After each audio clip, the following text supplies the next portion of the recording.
Good morning, America.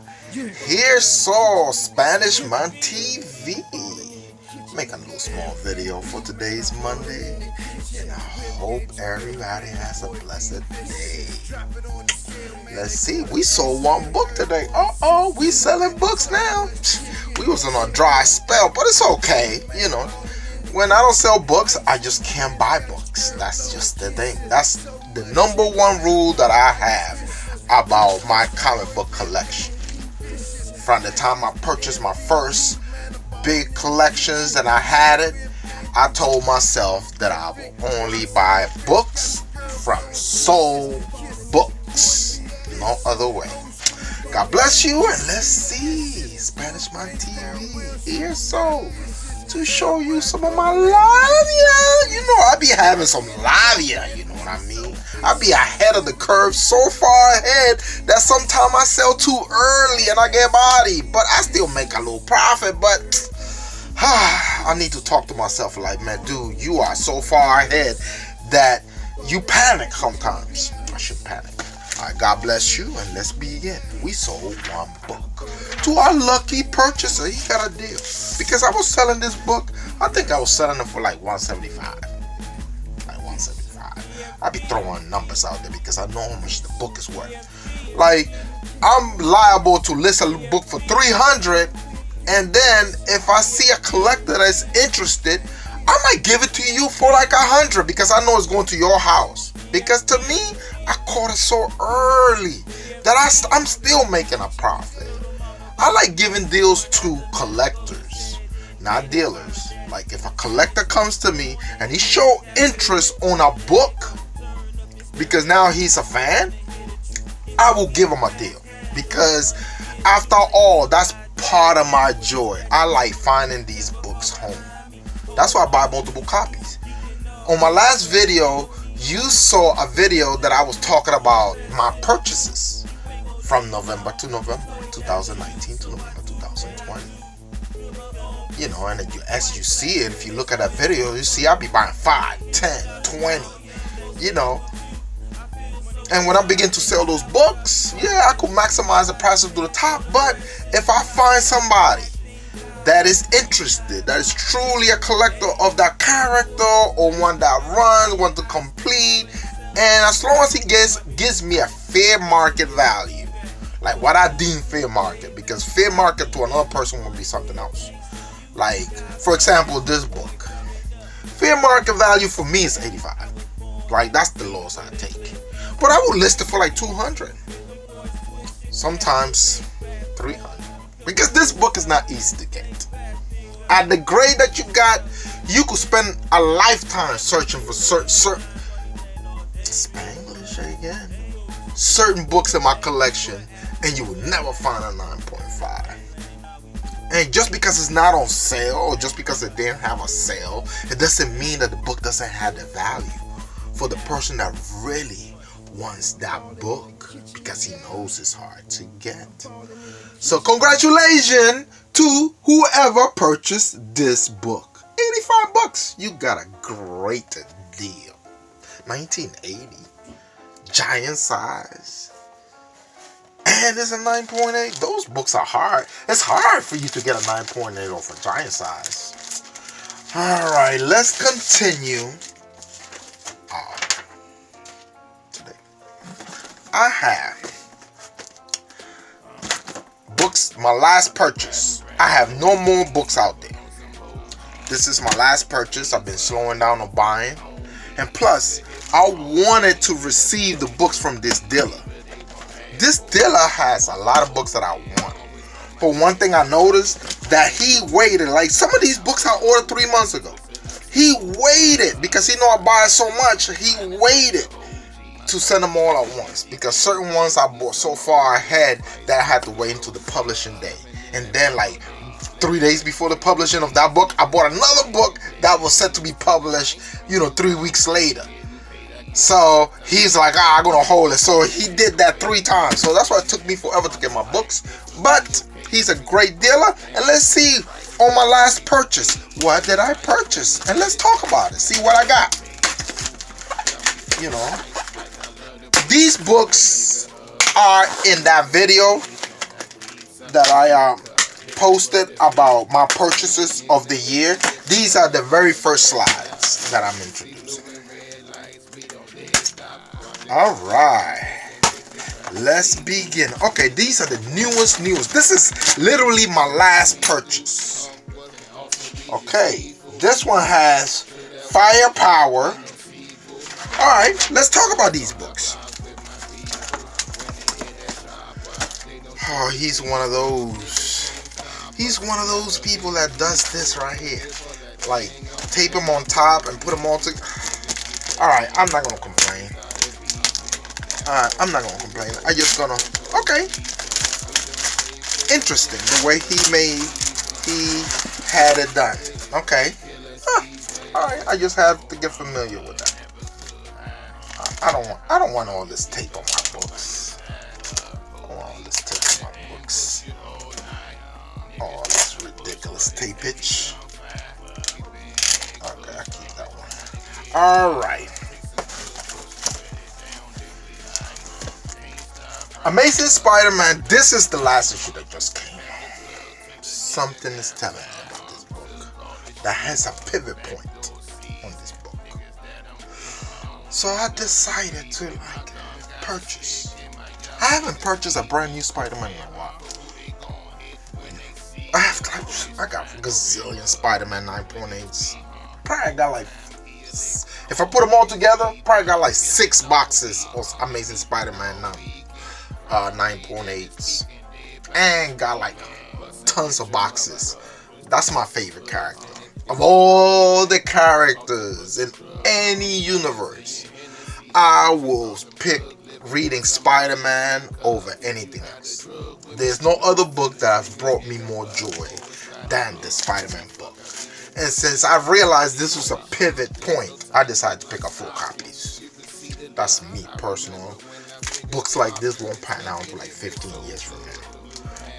Maybe soon, who knows. But I was a little hip, and I bought it. Alright. Just to wiggle my toes. Don't want to be left out. Number one thing you gotta remember as a collector. You cannot own all books. You cannot get caught in this FOMO. FOMO means fear of missing out. Fight that. Okay. A book will go up in price. Just wait until it dies down, and then it's going to find its true value, and that's when you buy it. You don't have to chase a book. Like right now, Spider-Man 300 is climbing. Oh, see, that was an example of me selling a book too early. You know how many Spider-Man 300s I love Spider-Man. So me telling you that I love Spider-Man, at one point in my collection, I had to have a ton of Spider-Man 300, Spider-Man 252, and Secret War number 8. I will have to have, and I did. Like Spider-Man 300, Raw had 7, 8, K-Stop I had 15, 20. I was selling it, man. I was selling those books probably in 2012. I made a profit, and I sold them in 2012. The deals that I gave, 9.6 I was selling for 250. 9.4s I was selling for 100. That was a case that I got rid of too early. But I caught a profit, and I'm happy that another collector made a profit of books that he bought from me. Man, no biggie. I catch it someplace else. Okay. These started coming out, so I figure the read on this book it's we noticing that the movies that are going to be coming out, they are kung fu based type of master student type of shit, like that. It's that Asian style of storytelling. It look like it's being put into the pipeline. And then you got this dude Kirkman, all of a sudden comes out with this book. This is a kung fu superhero, Imagine Kirkman doing Iron Fist. Put it that way. You know, that's the way I would like you would make a reference. Like he would change a lot of things, but he'll create that. And it's well written. And you know he has connect. So the first printing came out, he first gave you a free preview. If you go to your local comic book store, they might have free ones that they'll give you. And then he came out with number 1. And then he came out with second printing. But first, I think he did something unusual. He released a trade paperback. He released a compilation of stories that you could read them, and then he went to floppy. So he set you up, gave you all the background in one fell swoop, and then began the comic book. That's an interesting way of doing it.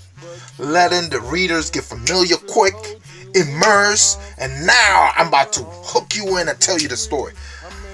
Hey, it's a new style of doing this. You know, it's like the format is different. But I'm very interested. So the second print came out, and I figured the first print came out, it was a lot of store covers. A lot of dealers ordered this book on anticipation. So when the second print came into play, I figured, this is just my way of thinking. I figure a lot of stores will have their copy, so they will have no incentive on ordering. Some of them will for their customer, but the incentive to order number 2 won't be there. So the print value, the print amount, Spanglish, the print amount is going to be real low for second print. It has a different cover. That's why I went in and got these.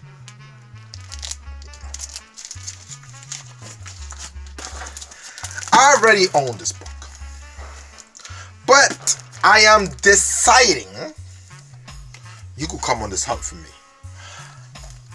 This is very peculiar for me because this is literally the reason I went in to get these books right here. It's a byproduct of me trying to get these books. And I own this book.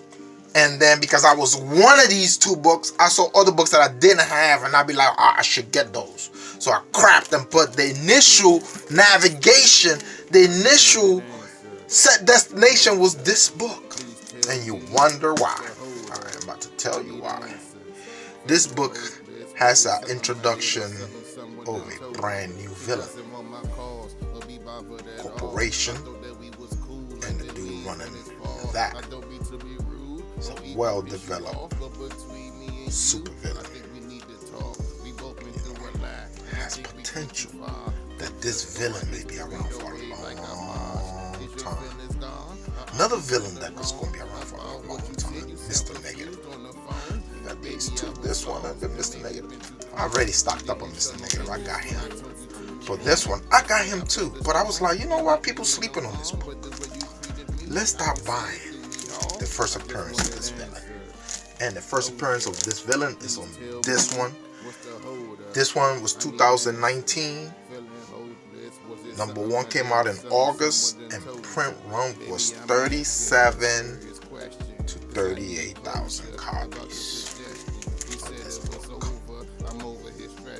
You can go on a hunt because I'm hunting these down little by little. Anytime I get a little money and I'm about to buy something, I start searching for these, and then I dig into the inventory to facilitate other purchases to make these one cheaper. All right, let's move on to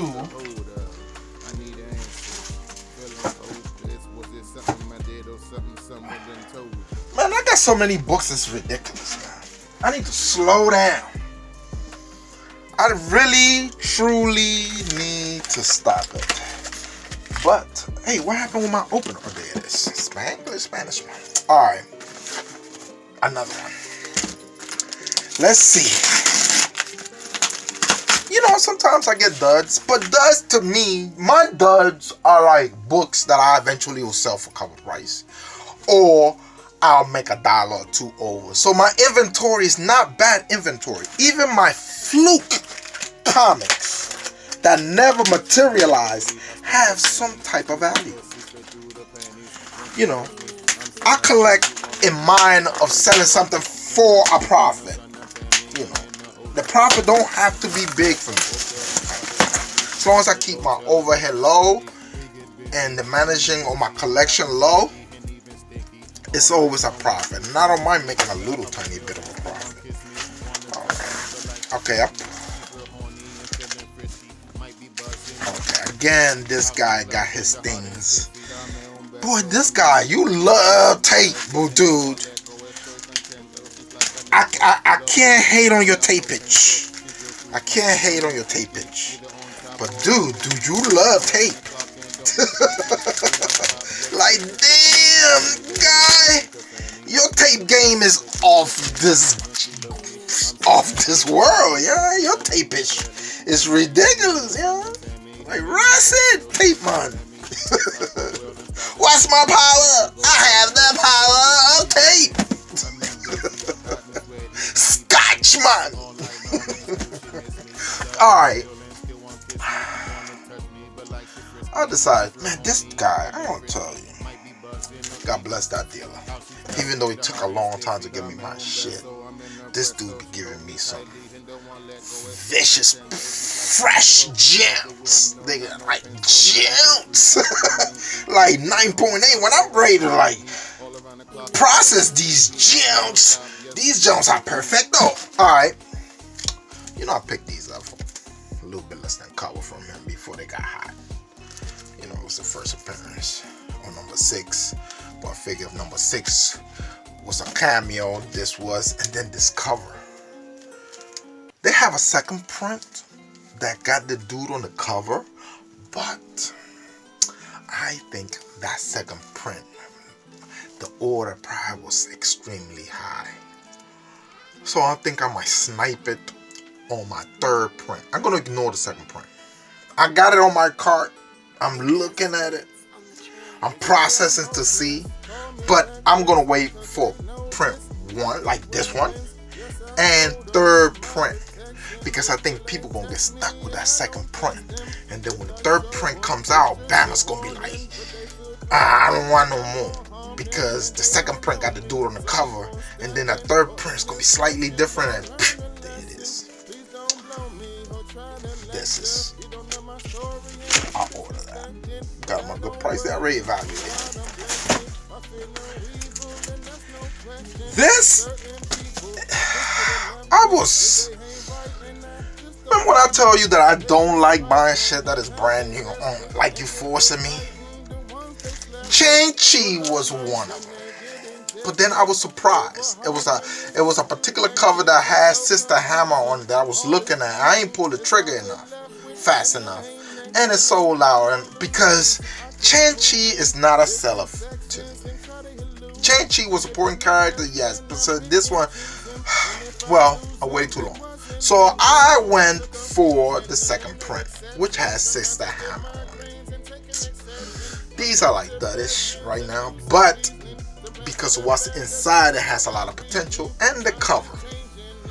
But, you know, I decided to div and dab in my toes with Chain-Chi. I have plenty of Chain-Chi stuff so I could process. So if he does gain popularity, I got ancient Chain-Chi stuff. I got Chain-Chi out. Because Chain-Chi is one of my favorite characters, so you know I'm stocked up. But that's why I was kind of refusal of buying this later era. My English is ridiculous. The latest volume. So I just caught these. See what's going to happen from that purchase. This is what's going to make this purchase a profitable purchase. Like, I'm about to show you an example of a purchase, how it's going to manifest, how I think it's going to manifest. On that same purchase, wow, I was that impressed, huh? And you still gave me, man, this dude be giving me some real gems, I'm telling you. Alright, when I went to buy these, it's crazy how life is. I went looking at the weak book, this, because I was interested on this villain. For some odd reason, I'm just like villain out. Like, I just noticed that my recent purchases, I've been more concerned about the villain than, like, I'm seeing value on certain villains, so I'm going all in on certain villains. Like her. I forgot her name. But here, I was like, okay, I need to stop buying this. People not paying attention. I know Arrow wasn't printed that much, one, but I know 2 definitely wasn't printed that much. But this is it, like right here, the cover for her right here. So I need to stop picking them up. So I went to his gym, and boom, he had that. So, and then boom, I was like, oh, you got this? I definitely want this. Boom, got that. And then I was like, oh man, I'm vexed. Go ahead and get the hammers. Boom, Sister Hammer, got that. And what's gonna end up happening that these right here gonna make these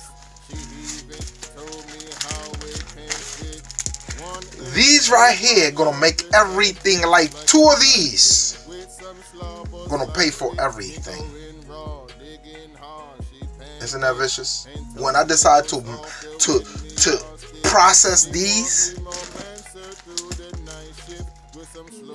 I will send the ones that I need to send to CG, and then 2 of these sales gonna pay for everything, so everything else will be gravy and a profit. That's the way I see it manifesting. Cool. I have time. Like I told you before, best friend to a collector is time. Timing is everything. Alright? Let's see what else we have. Alright. So I've been giving you the rundown on my train of thought as I was making my purchase. And be careful with buying and selling stuff. Especially buying.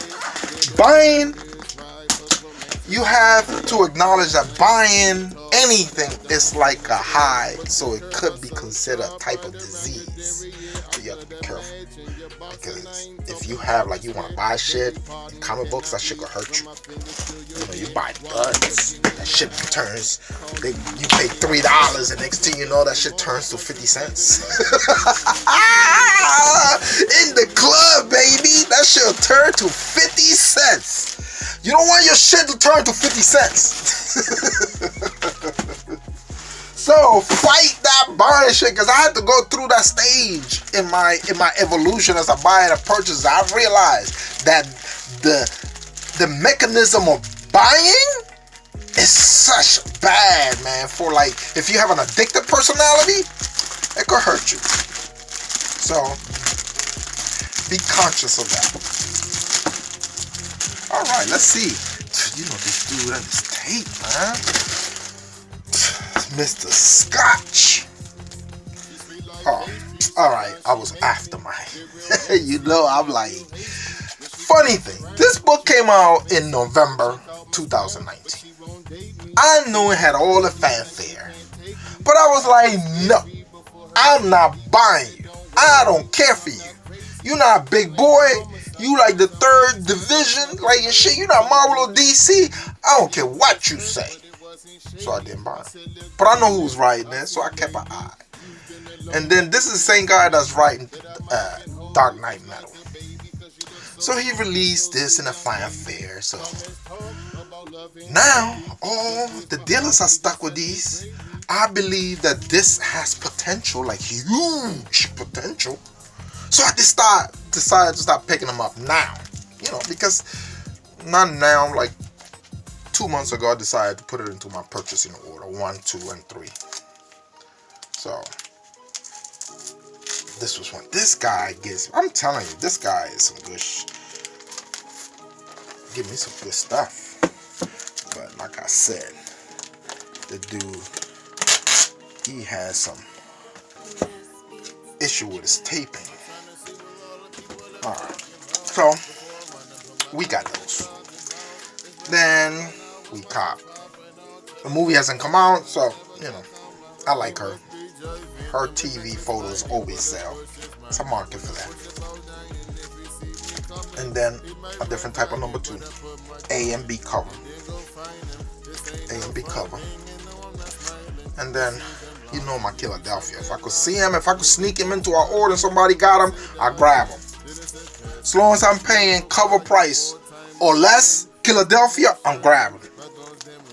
I'm not going to the store. So if I could get them unread, untouched, anything, and a dealer has them, I grab them because I know the potential to these books. These might turn to be sick gems. At the very least, for me, I know I will double my money on these books. But I'm looking at these jumps as super home runs, like super home runs. And then, you know, I got to jump on Werewolf by Night in you. So I bought my set just to make sure I had sets. I bought a set of 7, so it's 14 books total. It's a 7? Yeah, 7, so 14 book total. You know, the A and the B cover, they only had these 2 covers versus the incentive covers, but this is like, so who knows? You never know. They just expanding that, introducing more Native Americans into, so these could turn into big joints. But like again, I tell you, any raw books that you see here, it's a 5 to 10 year wait, and you will guarantee to have a process. I said process? Profit. I'm telling you. My skill of picking these up, vicious. I'm telling you. Don't sleep on Spanish man. Look at the type of stuff that I be like running into in my collection. Like I'm about to give this to my daughter. I be like, man, I don't want these, because I went to a dealer and a dealer had a ton of these, so he just threw me like, you want these? I was like, man, give them to me for free. Beanie Baby cards. I didn't realize that these things I go for like $3-4 a piece, 5, 10, 12, 30. And this dude gave me an entire box filled with them. I don't even know what to do. So I started giving my daughter the Cabbage Patch dog. Like, I don't even put my cards out there. At one point in my life, I was just buying packs. And I'm talking about 15 years ago. Packs for like 25 cents, 30 cents. And I just threw them all in one box and they're in my garage somewhere. I don't care about cars right now. Right now, I care about comic books. But I do care. I bought a Michael Jordan Mr. June set from Italy. Like the complete set in perfect mint shape. I cannot find my Michael Jordan Mr. June Italian set. It's like a 12. I'm missing a lot of Michael Jordans. I don't know where they at. God bless you. And let's be nice to each other. Spanish Man TV.